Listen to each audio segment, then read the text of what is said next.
Кайырлы күн, Айгүл оңдаған қызы. Саламатсыз ба, Лаура? Сіз үшін ұстаз деген қандай мағына береді? Ұстаз деген ұғым қасиетті ұғым деп айтсақ артық емес шығар.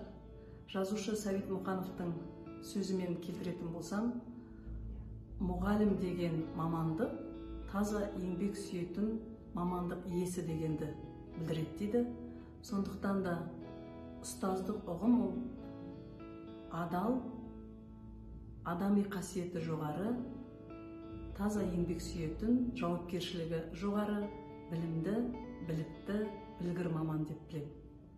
Рахмет. Сіздің күнделікті көңіл күйіңіз жұмысыңызға қалай әсер етеді? Тек қана менің ғана емес, кез келген жұмысқа келген мұғалімнің болсын, басқа да қызметкерлердің болсын, көңіл күйінің жоғары болуы ол отбасына байланысты деп ойлаймын. Сондықтан да жұмысқа келген кезде барлығымызда сол отбасындағы көңіл күйіміздің жоғары болып, мектепке келген кезде, оқушыларды көрген кезде сол көңіл күйіміздің одан сайын да жарқырап, жайнай түсуіне, өзіміздің сол күнгі қызметіміздің, жұмысымыздың жақсы көңіл күйде өтуіне барынша атсалысуға тырысамын. Директор Айгүл оңдаған қызы мен мұғалім Айгүл оңдаған қызының қандай айырмашылығы бар? Бұл жерде директорлық қызметте, мұғалімдік қызметтің де ең бастысы жауапкершілігі өте жоғары деп ойлаймын. Директор болғандықтан біз мектепке келген кезде тікелей үштік одақпен жұмыс жасаймыз. Бұл жерде ата-анамен де, оқушымен де, және ұжым ұстаздармен де біз үнемі жұмыстамыз. Солармен бірге, солардың қандай жағынан болсын, қандай кедергілерге ұшырап жатыр, немесе бір жақсы жаңалықтармен бөлісіп жатыр, және бір ұсыныс, пікірлер, сұрақтар болады. Соның барлығына дер кезінде қазіргі таңда енді шұғыл жауап беру, және барлық осы мектептің жан жақтан, енді кез келген жағы болса да, кез келген сұрақ туындап жатса да, ол ең бірінші директор ретінде жауап беру керек. Сол үлкен міндет біздің мойнымызда.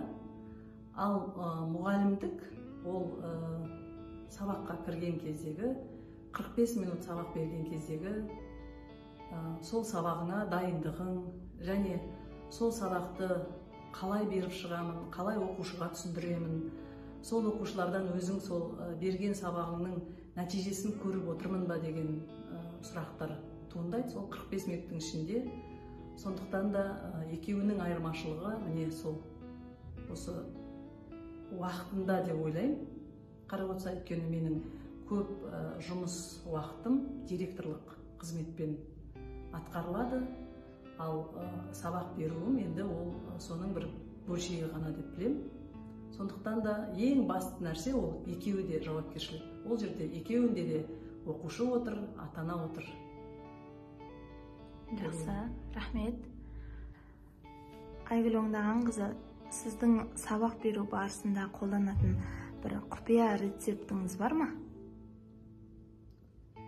Енді сабақ беру барысында оны бір құпия деп айтпай, өзім сабаққа, сыныпқа кірген бетте оқушылармен ең бірінші амандасамын.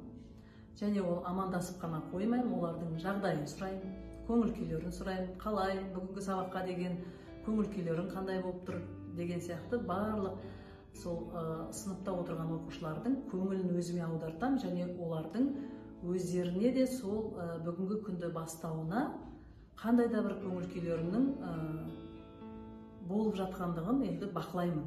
Негізі ең бірінші сабаққа кіргендегі, өйткені алдымызда отырған оқушының қандай көңіл күйде отыруын біліп алмай, сабақты өзімнің жаңа дайындалып келген сабағым деп соны бастап жүру, ол кішкене балаға да, тыңдауына да кері әсерін беруі мүмкін.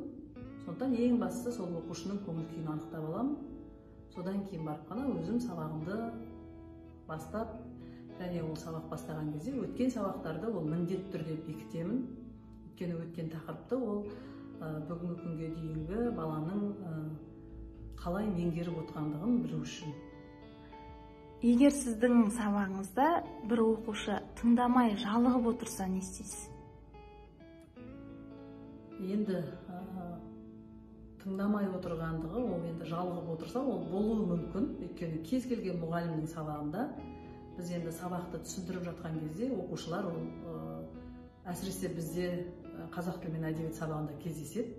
Өйткені біз көп ақпарат беріп жатқан кезде, сол оқушыларға сабақты талдап жатқан кезде, көбінесе қазіргі енді оқушыларымызға біздің айтып жатқан сөздеріміз, ойларымыз, пікірлеріміз кейде бір қызығушылығы болмауы да мүмкін.